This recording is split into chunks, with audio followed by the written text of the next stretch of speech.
en exergue, j'ai mis ces citations. Une banderole vue lors d'une manifestation d'éleveurs anti-loups à Annecy en 2005. Les loups ne sont pour rien, il faut tirer ceux qui les lâchent et les protègent. Et le commentaire de la même manifestation le lendemain dans le Dauphiné libéré, la manifestation a été bon enfant.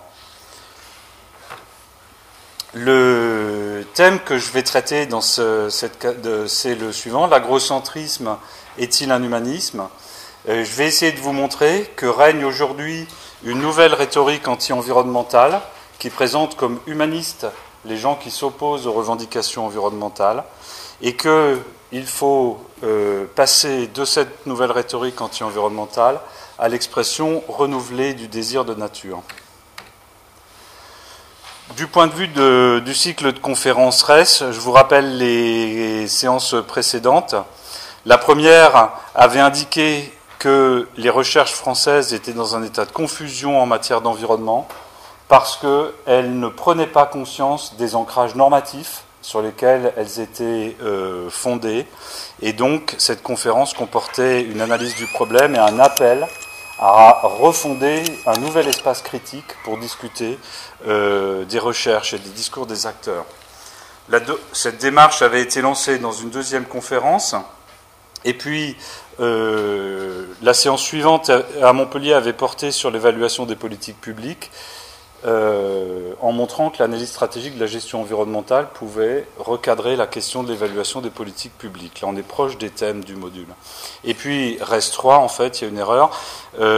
Essayer de montrer que toute intervention de sciences sociales ou toute intervention analytique dans des champs controversés relevait aussi de l'intervention clinique. Et là aussi, j'ai proposé une analyse là-dessus. Donc aujourd'hui, mes objectifs sont les suivants. Le premier, c'est de montrer que la rhétorique est une dimension majeure du questionnement de la société par la problématique environnementale. Autrement dit, de montrer que pour comprendre les débats environnementaux, c'est important de les aborder aussi sous un angle rhétorique en se donnant les compétences de la dimension rhétorique. Deuxièmement, mon objectif, c'est d'intervenir face à une pression discursive qui règne dans nos milieux académiques et professionnels et qui tend à priver de sens la préoccupation environnementale, en la référant obligatoirement à toujours autre chose. Et sur un plan plus théorique, cette approche de la rhétorique va constituer un pas de plus dans la discussion entre des approches théoriques stratégiques, comme la SGE, et des approches théoriques de l'empire du sens, qui ne se fondent pas sur l'aspect stratégique. Donc la question du sens et de la stratégie s'articule dans la rhétorique, et c'est ça que je vais essayer de vous montrer. Le plan de l'exposé, le plan sera en deux parties. Là, première partie, je vais essayer de démonter cette rhétorique de l'humanisme, entre guillemets, anti-environnemental. Et puis, dans une deuxième partie, une fois que cette rhétorique est récusée, réfléchir aux orientations d'action et de recherche qu'on peut prendre une fois que ce travail-là est fait. La première partie, elle va passer par 5 étapes. D'abord, un préambule sur la rhétorique. Ensuite, un rappel sur la critique du discours agricole que j'avais proposé dans mon ouvrage de 92. Ensuite, on va venir sur la rhétorique de l'humanisme anti-environnemental. On va approfondir avec le problème du loup. Et au final, on va découvrir le noyau dur de l'humanisme anti-environnemental qu'on va pouvoir d'une certaine façon extirper. La rhétorique, qu'est-ce que c'est ? Dans l'encyclopédie philosophique, Reboul nous explique que c'est l'art du discours. Et en tant qu'art du discours, la rhétorique s'inscrit à 3 niveaux tout à fait différents. D'abord, elle est un savoir spontané, c'est-à-dire le savoir de toute personne qui parle et qui sait parler pour convaincre. Donc, toute personne qui parle fait de la rhétorique. Deuxièmement, la rhétorique, c'est une technique, c'est-à-dire que c'est l'apprivoisement et l'explicitation de cet art de parler pour convaincre. Apprendre la rhétorique, c'est apprendre des figures de rhétorique pour les mettre en œuvre dans une pratique, comme un maçon qui apprend à maçonner. Que ce soit pour des questions utilitaires ou pour des questions esthétiques. Et puis, la rhétorique, c'est aussi la critique du discours qui essaye de convaincre, et donc c'est la réflexion critique et systématique sur les discours qui essayent de convaincre.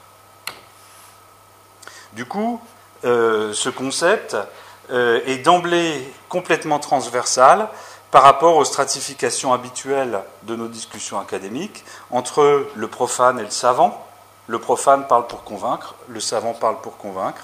Entre savoir et agir, puisque quand je parle pour convaincre, j'agis, et très souvent quand j'agis, je parle. Ça éclate aussi la stratification entre subjectivité et objectivité. Donc la rhétorique, au fond, est un opérateur complètement transversal par rapport à ces stratifications habituelles. L'un des thèmes de base de la littérature sur la rhétorique, c'est que la rhétorique peut viser deux types de projets. Le premier projet, c'est trouver le vrai. On parle et on argumente en espérant que la construction de la parole et de l'argumentation nous rapproche de la vérité, nous aide à identifier collectivement la vérité. L'autre conception de la rhétorique, ou l'autre aspect de la rhétorique, c'est l'art de convaincre en agissant sur les esprits. L'enjeu n'est peut-être pas du tout de trouver le vrai, mais que l'autre s'aligne sur notre manière à nous de poser ou de vouloir traiter le problème. Donc la rhétorique, elle est marquée dès le départ, et la littérature sur la rhétorique est claire là-dessus, entre ces deux pôles. Tout à fait fondamental pour ce qui nous concerne, c'est-à-dire l'analyse des situations de gestion de l'environnement. Le concept de rhétorique nous tient à l'intérieur des situations d'argumentation. Pour reprendre un des leitmotifs et des mots-clés de Ress, nous sommes dedans. Nous sommes dedans puisque la rhétorique, c'est à la fois notre savoir-faire avec lequel nous discutons, c'est notre tentative pour l'élaborer par des techniques de structuration de nos discours, et c'est aussi la réflexion sur cette tentative de structurer notre discours. Et donc, la rhétorique... Parler en termes de rhétorique de ces discussions d'interprétation des problèmes écologiques, c'est accepter d'être soi-même à l'intérieur de la situation d'argumentation. Personne ne peut la voir de l'extérieur en croyant qu'il est au-dessus de la situation d'argumentation. Et donc, nous sommes au cœur de la problématique Ress et des problèmes de l'immanence dont on a parlé à la dernière séance. Alors, sur le domaine de la rhétorique, un peu comme dans d'autres champs, aborder la rhétorique, c'est déjà commencer à se faire une culture sur la rhétorique pour essayer de comprendre les auteurs qui ont parlé de la rhétorique. Quelques balises bibliographiques. Un beau texte de Nelson des années 1900 dans un livre qui s'appelle « Certitude de la raison ». Il y a là-dedans un texte sur la méthode socratique qui est intéressant pour voir la rhétorique et la discussion argumentée comme moyen pour aboutir à la vérité des concepts. Et puis, dans les années 50, je crois, le livre fondamental de Perelman et Olbrecht-Titeka, qui s'appelle « Traité de l'argumentation », sous-titre « La nouvelle rhétorique ». Et c'est cette formule de nouvelle rhétorique que j'ai pris dans mon titre, parce que c'est bien de ça qu'il s'agit. Que nous montrent Perelman et Olbrecht-Titeka ? Que dans un débat scientifique qui est public dans les années 50, qui est complètement dominé par l'idée d'une rationalité unique, en fait, la dimension de l'art de convaincre est irréductible. Et l'espoir qui était avancé à cette époque de pouvoir ramener toute la raison humaine à des langages formalisés est un espoir sans fondement. Donc ce livre est absolument magnifique puisqu'il reprend les anciens concepts de la rhétorique qui se développent depuis 3000 ans et il les tient face au discours de la théorie des jeux, des gens qui pensaient à l'époque pouvoir mener à bien un programme de formalisation totale de la raison humaine et abandonner finalement l'idée de l'argumentation et de la parole pour convaincre. Dans le même registre, alors dans des textes un peu plus récents, il y a un très beau texte de Barthes. Barthes a fait un séminaire pendant toute une année à l'école des hautes études en sciences sociales, où il a repassé en revue tous les écrits sur la rhétorique, depuis Aristote jusqu'aux formations à la rhétorique, qui dominaient encore l'enseignement secondaire jusqu'au XIXe siècle, et donc qui permet d'avoir un panorama de ce que c'était que cette ancienne rhétorique. Recommander aussi le livre de Dupriez sur les procédés littéraires, qui est un véritable dictionnaire des figures de rhétorique, très utile pour le décryptage des prises de parole et des textes. Autre recommandation de lecture, Dispos, 1984, La logique et le quotidien. C'est un livre sur la logique de l'argumentation.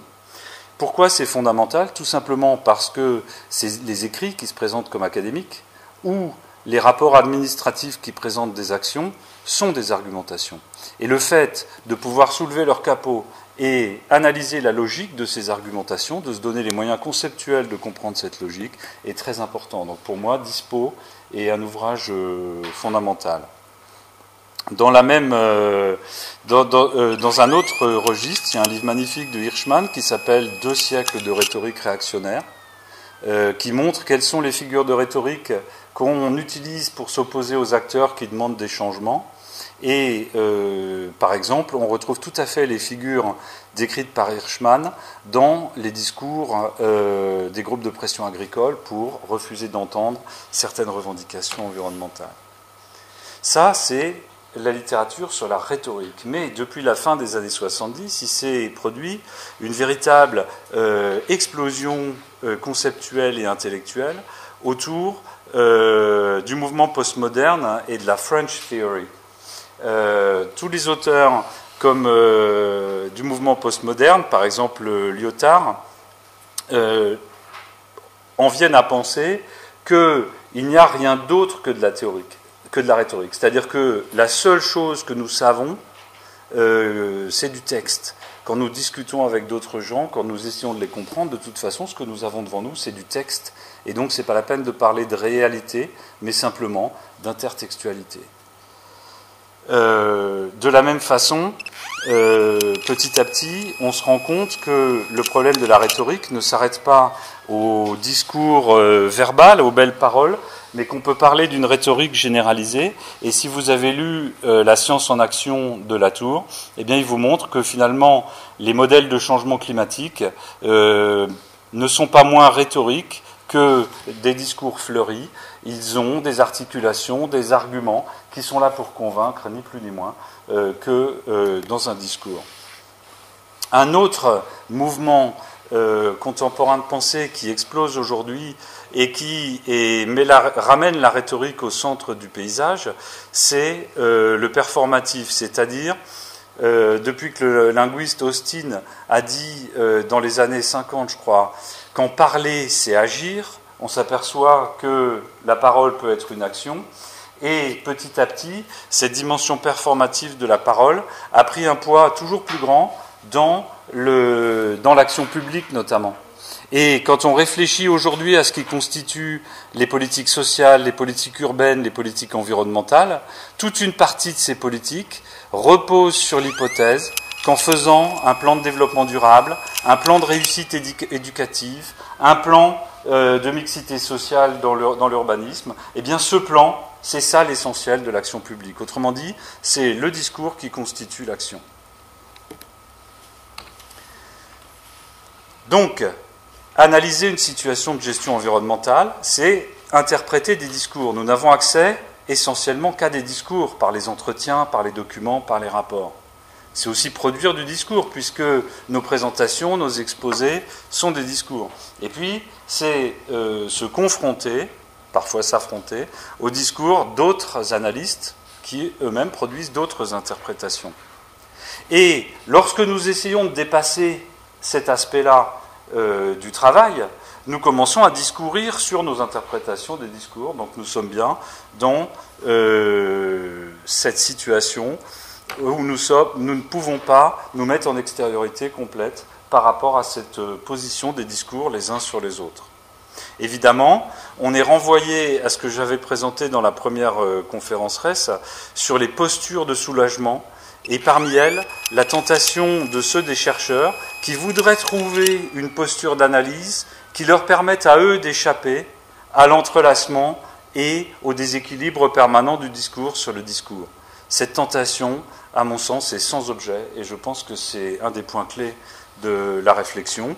Une autre solution, c'est celle que j'ai plaidée dans la dernière séance. Elle consiste à adopter une posture analytique, à assumer le fait que nous sommes chacun intervenant dans une situation et que notre parole vaut et que notre recherche vaut ce que vaut l'interprétation d'un intervenant dans une situation.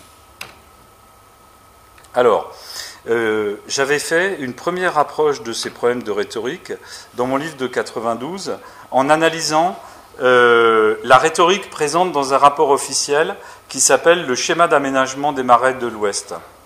Ce schéma, c'était ni plus ni moins qu'un rapport officiel pour proposer des travaux hydrauliques, mais les propositions concrètes, techniques et financières étaient nappées dans un fond de sauce rhétorique qui me paraissait tout à fait intéressant d'analyser.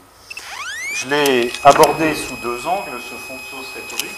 D'une part, chercher quelles étaient les articulations et les structures du discours et en quoi elles constituaient une stratégie pour nous convaincre, évidemment en essayant de voir de quoi on essayait de nous convaincre, et puis en essayant d'identifier quels étaient les petits procédés rhétoriques par lesquels les ingénieurs qui avaient écrit le rapport essayaient de nous influencer sur un plan affectif, je dirais.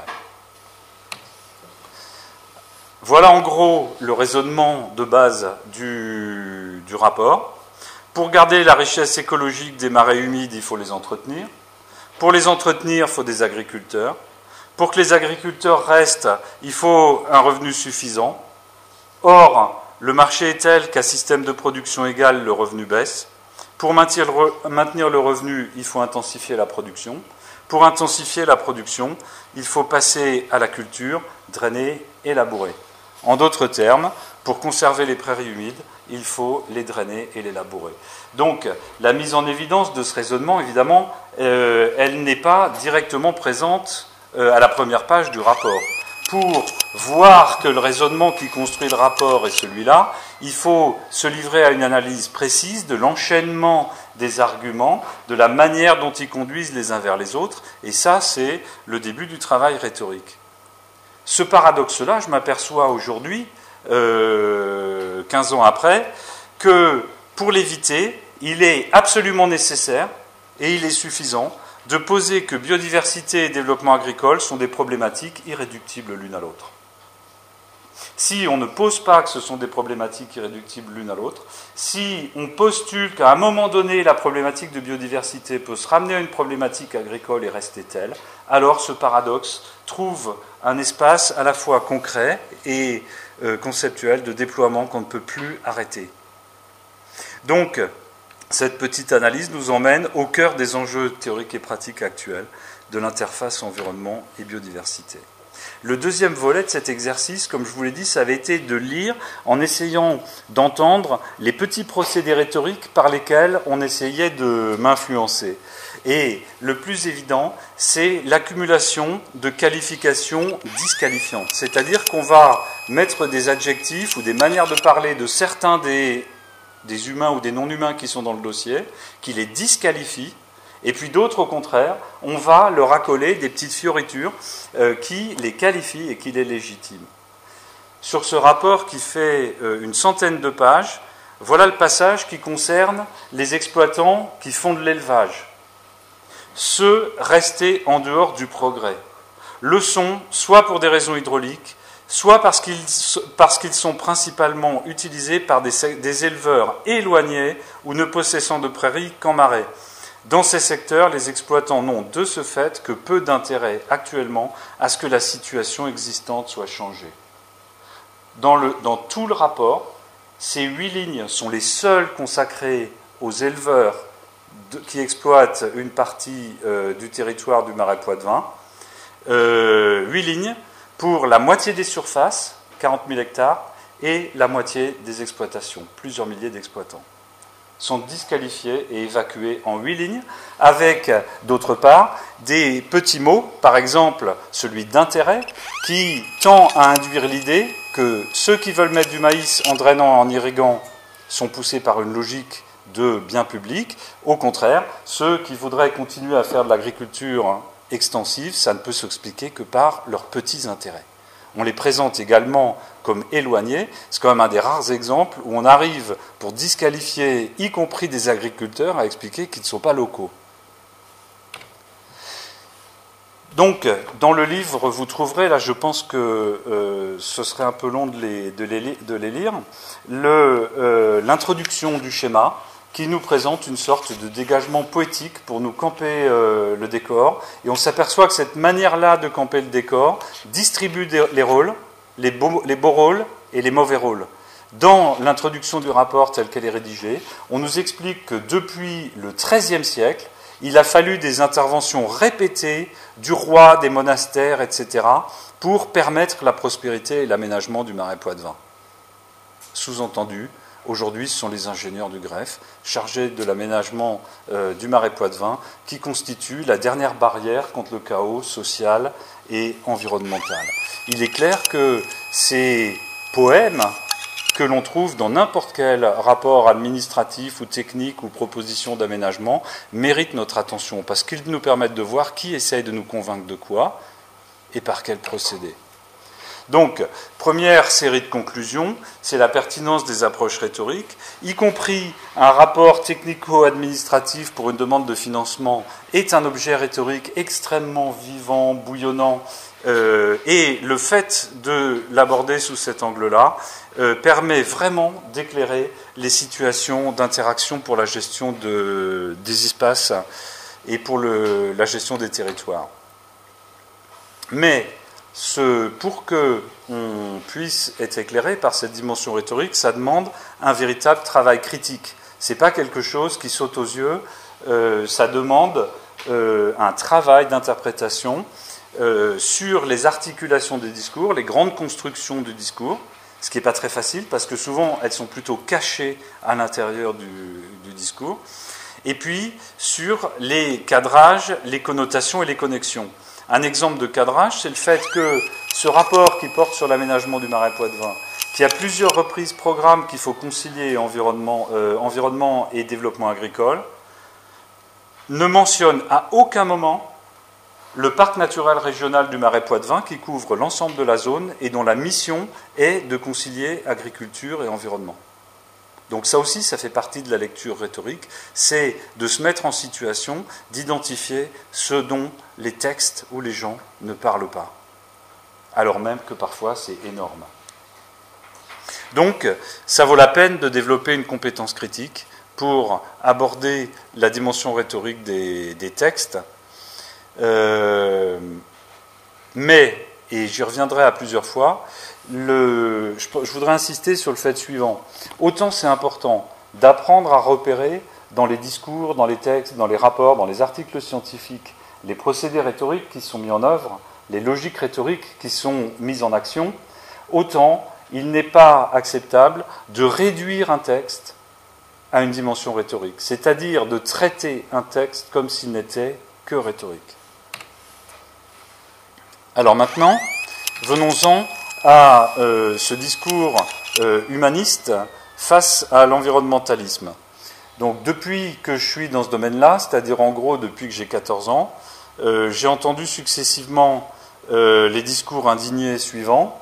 Tu ne vas quand même pas faire passer des oiseaux avant les petits Biafrais. Donc quand j'étais au collège, c'était à l'époque de la guerre du Biafra, qui était liée à des conflits pétroliers et autonomistes au Nigeria. Et les enfants des écoles étaient sollicités pour donner pour les Biafrais qui étaient affamés dans le cadre de ce conflit. D'autres étaient dans des associations naturalistes. Et il y avait déjà une certaine forme de violence rhétorique en disant « mais c'est dégueulasse de t'intéresser à l'association naturaliste alors que ce serait beaucoup plus intéressant de te laisser convoquer dans la filière développementiste qui à l'époque était centrée sur le Biafra ». 20 ans après, chaque fois dans les années 90, j'ai participé à des dizaines, des centaines de réunions de chercheurs sur le développement durable, l'environnement, etc. À chaque début de réunion, pendant que chacun cherchait sa place, que s'asseyait pour démarrer la réunion, la formule rituelle, c'était « on est là pour parler d'environnement ». Oui, mais l'environnement pour l'homme, hein, donc on est d'accord, on ne sait pas c'est l'environnement pour l'homme, hein, c'est pas les petites fleurs et les petits oiseaux. Ça paraît anodin, ce cadrage paraît anodin, mais en réalité, il est fondamental, parce qu'à partir de là, il n'est plus possible de discuter sérieusement et de manière paritaire sur les questions environnementales. C'est ce que je vais essayer de vous montrer. Quant au dossier des ours et des loups, qui est un très bon cas d'école, la question c'est comment peut-on faire passer des ours avant des hommes. Exemple tiré du journal d'un journal dans les Pyrénées, il y a eu une panne électrique dans la vallée d'Aspe. Donc les EDF avaient mis quelque chose comme 15 heures ou 20 heures avant d'arriver à réparer la panne électrique. Commentaire des consommateurs EDF de la vallée d'Aspe, si ça avait été des ours, ils auraient été dépannés plus vite.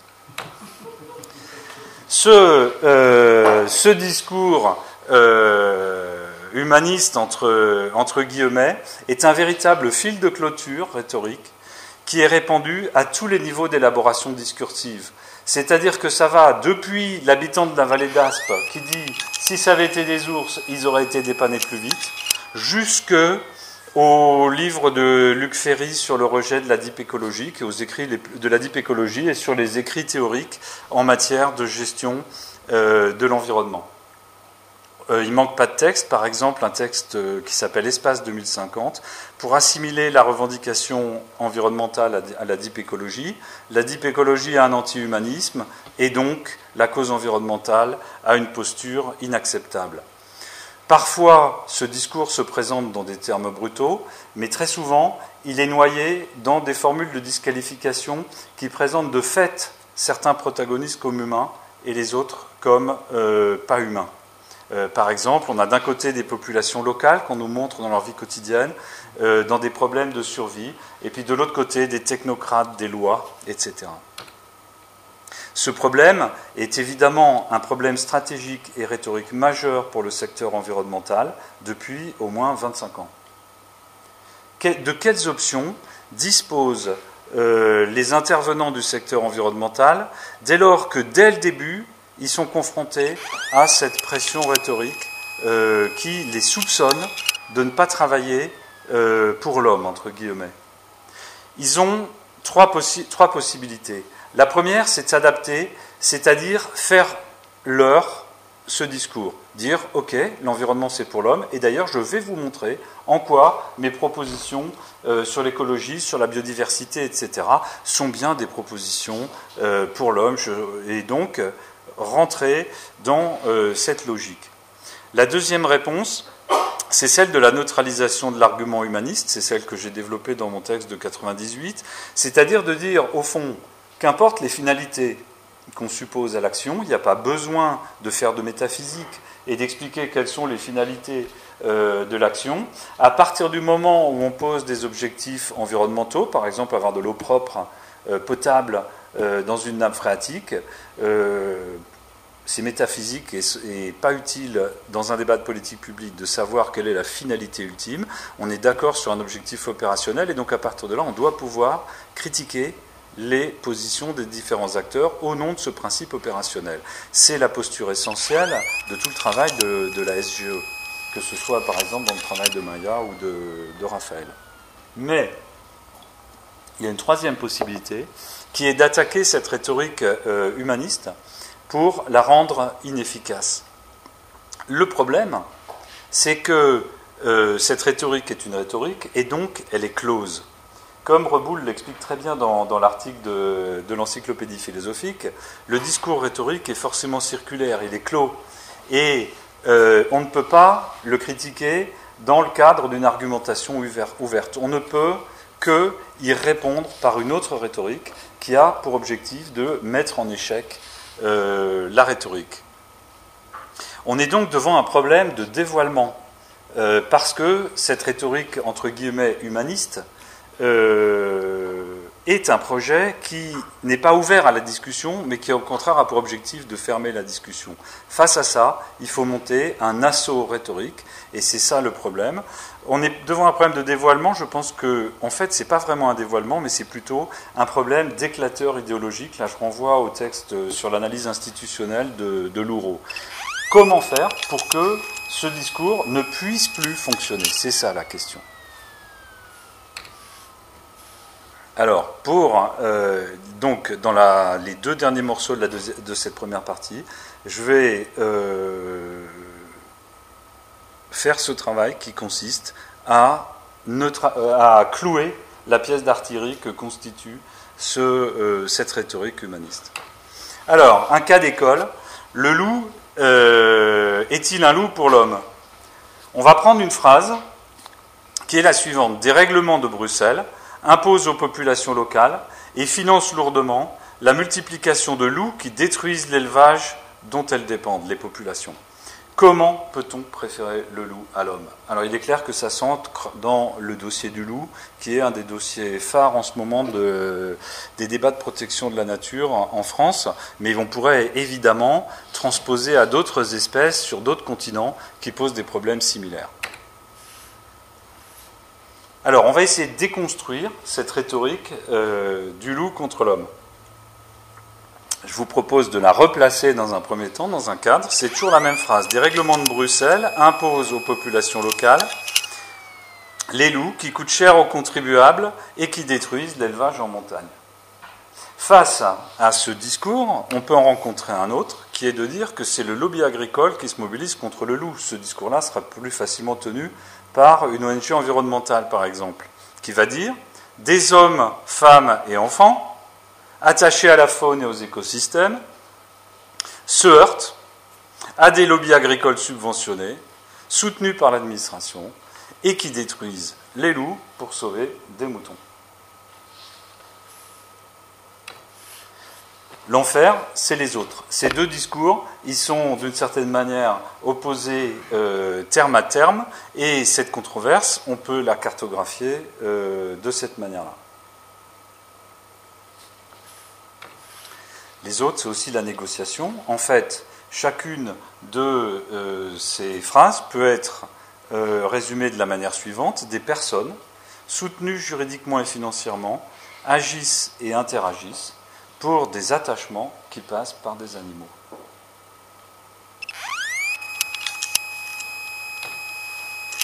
Cette symétrie, qui est évidente une fois qu'on a réussi à la rétablir, est déniée. Et c'est la dénégation de cette symétrie qui est le premier geste de force de la rhétorique soi-disant humaniste qui désamorce les prises de position environnementales. Cette dissymétrie, il y a toutes sortes de procédés qui sont utilisés pour l'imposer.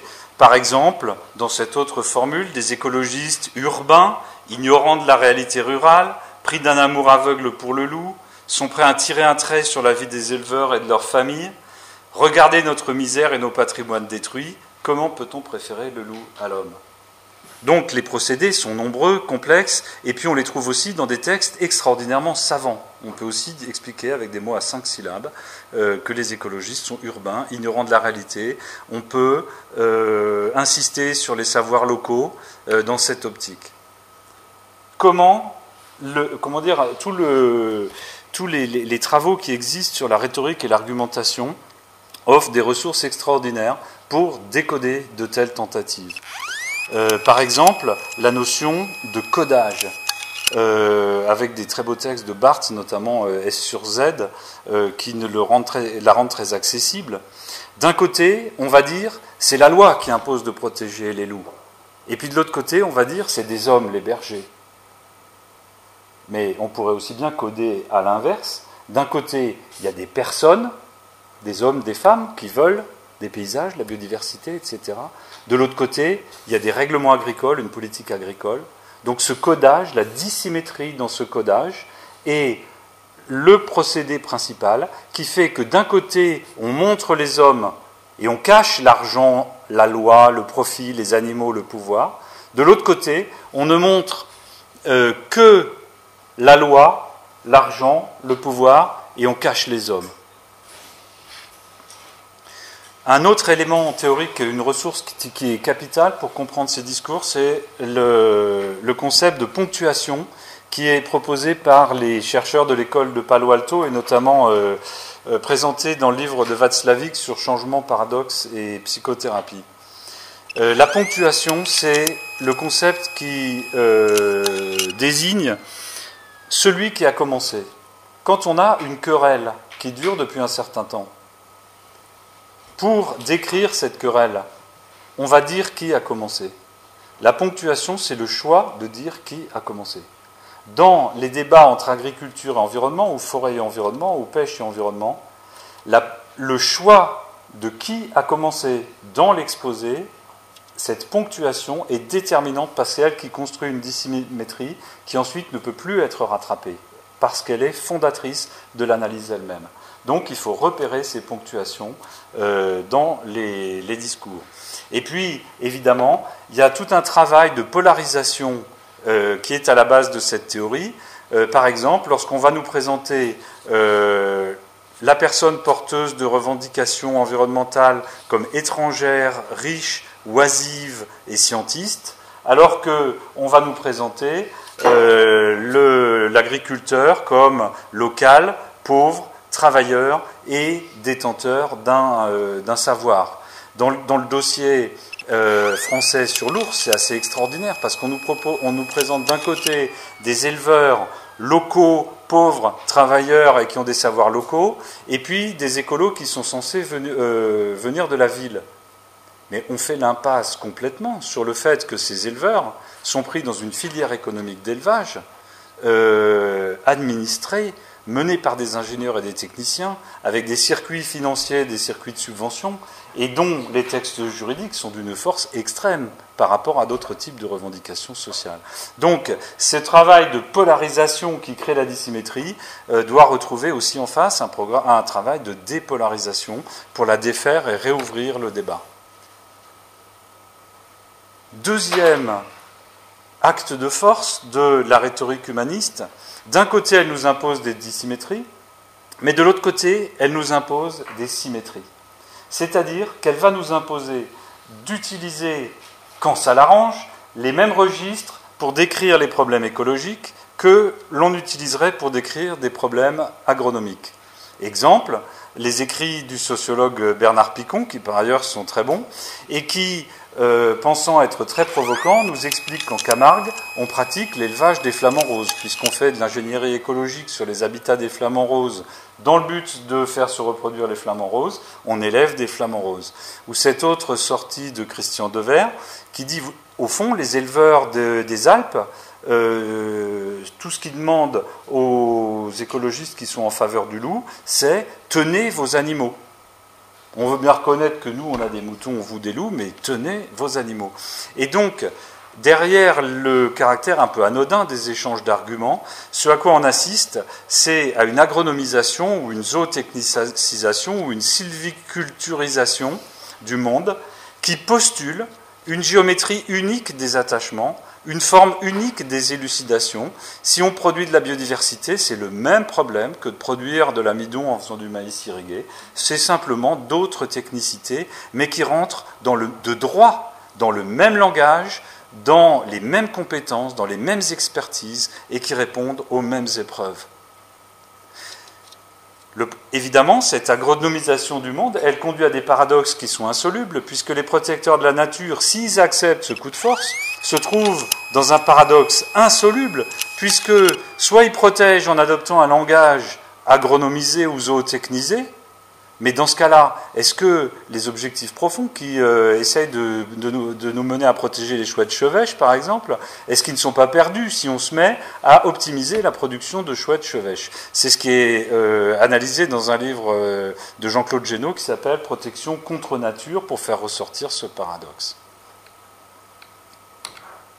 Eh bien, cette symétrie imposée, elle nous renvoie à une question tout à fait fondamentale des débats actuels sur la gestion des ressources et de la biodiversité, au nord comme au sud.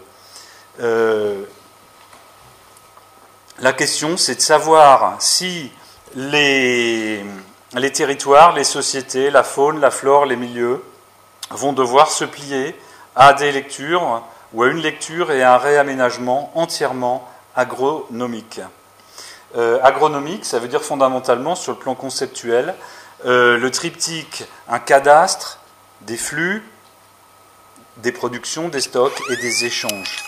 Par exemple, lorsque on veut, pour gérer l'effet de serre et la biodiversité, faire des modèles de land use qui rendent compte des flux de production sur toutes les parties de l'espace dans les mêmes termes, pour ensuite échanger des droits dans les mêmes termes qu'on échange les stocks, et désigner les opérateurs de la gestion de la biodiversité dans les mêmes termes que ceux de la filière vache laitière, alors on est dans un projet d'agronomisation complète du monde, c'est-à-dire un projet qui essaye d'imposer à tout le monde la loi des champs. Nomos, comme dans l'agronomie, ça veut dire la loi, et ça vient en fait du métrage de l'espace. Et la question est de savoir si le monde va devenir uniquement un espace qui est sous la loi des logiques agricoles et économiques, des flux et des échanges sur un marché, des propriétés cadastrales, des flux et des échanges sur un marché. Xavier Poux insiste sur le fait que la biodiversité est beaucoup le fait du saltus, c'est-à-dire d'un tiers espace autre que le champ. Et le problème qui se pose aujourd'hui, c'est que l'expansion prise par l'agriculture productive, par la forêt productive, fait que l'espace tiers restant devient tellement contraint qu'il devient moulé, il est obligé de s'adapter aux mêmes logiques que sa contrepartie agricole intensifiée. Et c'est à cette dialectique-là qu'on assiste aujourd'hui, c'est que les territoires et les enjeux qui restent encore aujourd'hui dans une gestion centrée sur l'environnemental sont soumis à tel rapport de force et à de tels jeux de force qu'il est exigé d'elle d'une certaine façon qu'elle se moule de manière stricte sur un agère qui devient totalisant. Au fond, le débat sur les aires protégées est particulièrement éclairant de ce côté-là, puisque les aires protégées, c'est cet espace tiers qui a été créé pour qu'une autre logique puisse cohabiter avec la logique de la production et de l'échange. Et aujourd'hui, la revendication concrète des filières agrodéveloppementistes, c'est de dire ou bien vous gérez ces aires protégées dans des termes agrodéveloppementistes, c'est-à-dire pour l'homme, ou bien vous nous laissez la gestion de ces aires protégées qui deviendront des espaces de développement durable, rural, comme les autres espaces qui eux aussi doivent devenir des espaces de développement durable rural. Donc, ou bien vous nous laissez, à la filière agrodéveloppementiste, ces espaces, ou bien vous adoptez vous-même une logique agrodéveloppementiste. C'est la même chose au bout du compte, si ce rapport de force-là tient jusqu'au bout. En réalité, pour qu'il y ait un sens dans une négociation, pour qu'il y ait un sens dans une situation, il est indispensable qu'il y ait au moins deux séries qui se croisent. Pour qu'il y ait un sens dans une situation agricole, sociale, territoriale et environnementale, il faut qu'il y ait une série environnementale en discussion avec une série agraire. Et quand je parle de série, c'est y compris au niveau du sens, des notions, des concepts, de la manière dont les choses sont présentées. Et donc, la négociation naît de l'existence de séries de sens distinctes et autonomes, placées dans une situation concrète d'interdépendance. S'il n'y a pas deux séries de sens autonomes, c'est-à-dire qui se donnent à chacune sa propre loi, alors l'idée même de négociation n'a plus de sens. Autre élément très intéressant que montre Deleuze dans Logique du sens, c'est que pour que le sens se produise vraiment, il faut que le point d'articulation des séries puisse bouger. C'est-à-dire que les termes de discussion, d'accord, de désaccord, d'expression de la série environnementale et agricole, dans notre exemple, soient variables, qu'on puisse passer de la protection au développement durable, à ceci, à cela, mais pour que ça se produise, il est absolument indispensable que les séries restent indépendantes l'une de l'autre. Si l'une des séries devient dictée par l'autre, alors la production du sens n'est plus possible. Elle se fiche dans un premier temps, elle disparaît dans une perte de sens très rapidement après. Et donc, la négociation n'est pas compatible avec, et le sens ne sont pas compatibles avec l'hétéronomie des séries. C'est par exemple ce que montre Jean-Baptiste quand il nous montre les relations entre le monde de l'eau et le monde des espaces, tantôt soumis, tantôt opportuniste, tantôt en conflit. On s'aperçoit que l'articulation, elle se gère dans une articulation de série, ou bien elle perd son sens et elle devient soumise. Il y a donc des cercles rhétoriques à couper pour sortir de la rhétorique humaniste anti-environnementale. Alors avec Benamou, on s'est amusé à le faire pour la question de la protection de l'ours. On nous dit toujours que l'opposition à la protection de l'ours est une opposition spontanée des acteurs locaux.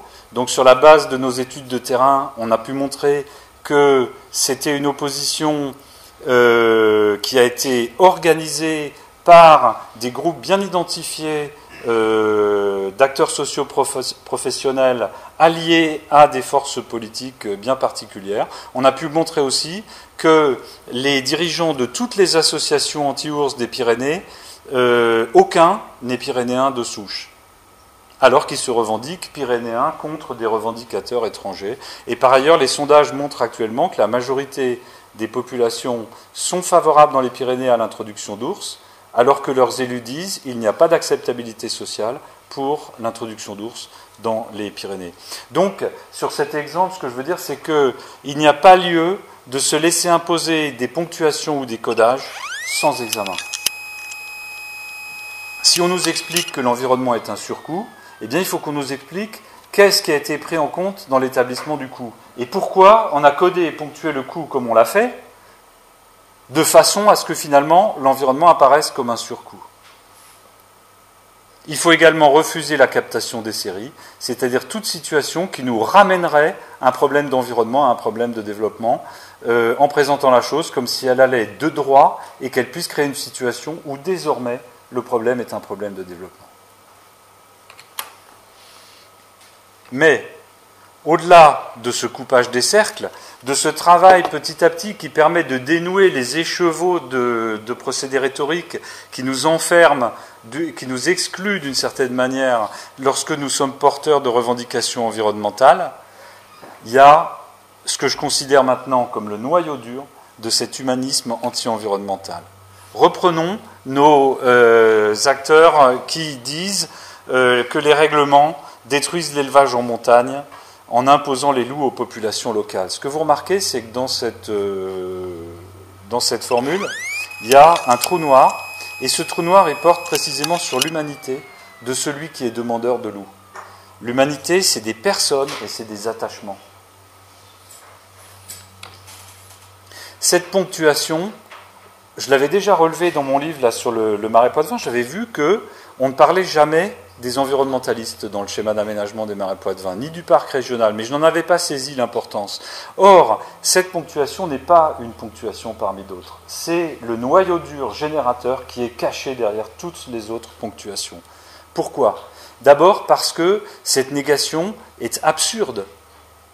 Par qui est émise la revendication environnementale, la revendication pour des fleurs ou des oiseaux, si ça n'est pas par un être humain ?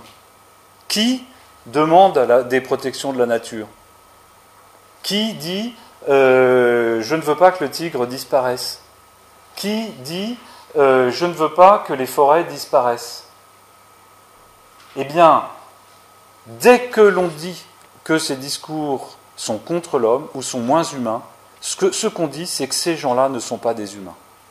Et donc, cette ponctuation-là, elle nie l'humanité de l'interlocuteur environnemental.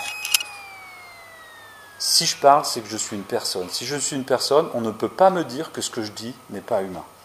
Et donc, le problème clé, c'est que dès lors qu'on me demande un supplément de justification pour exprimer ce qui est mon désir, mon souhait ou ma perception des choses, déjà je suis discriminé comme non humain par rapport à d'autres qui seraient considérés d'emblée comme humains. Nier l'humanité de l'autre, c'est ça qui fonde la violence. Et donc là, on touche à un point clé qui est par exemple développé par Boltanski et Thévenot.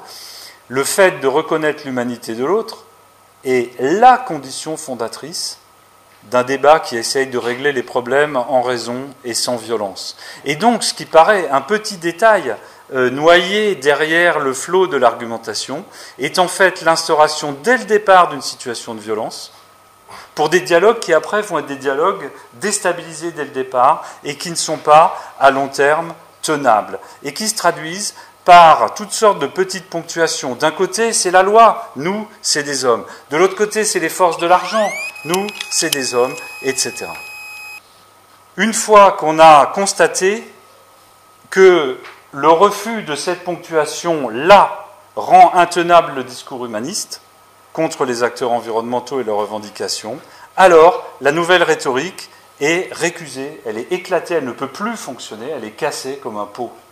Elle n'arrive plus à contenir tous ces arguments, ces situations, etc. Et elle ne peut pas se rétablir. Pourquoi ? Parce que si les acteurs qui ont des revendications environnementales prennent une attitude qui consiste à refuser, lorsqu'on refuse de reconnaître leur humanité ou leurs attachements écologiques, à tenir un refus de discuter, dès lors, cette rhétorique ne fonctionne plus. C'est-à-dire que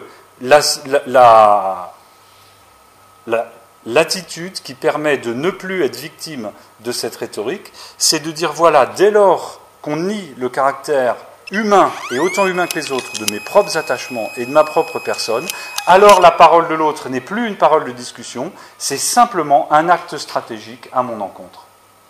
Et si l'autre veut discuter avec moi pour construire une intercompréhension, ça passe par un préalable, c'est-à-dire qu'ils reconnaissent l'humanité complète de ma personne et de mes attachements.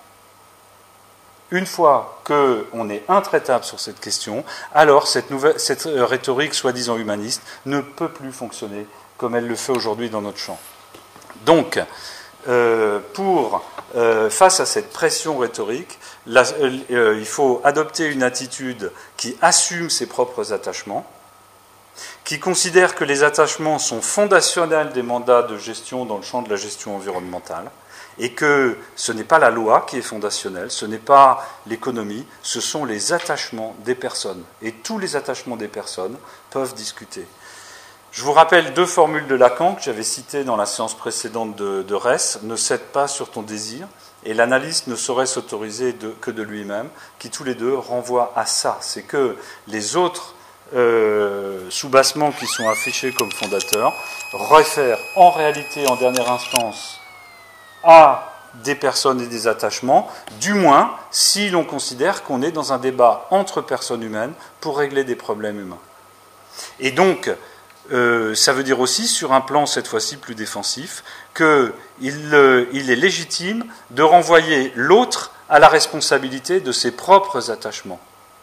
Quelqu'un ne peut pas me dire « je ne suis pas d'accord pour que tu aies des désirs écologiques », et moi, par ailleurs, je représente une raison sans avoir à m'expliquer sur mes attachements, ou qui est au-dessus des attachements. Chacun doit assumer qu'il n'est ni plus ni moins régi par des attachements que les autres.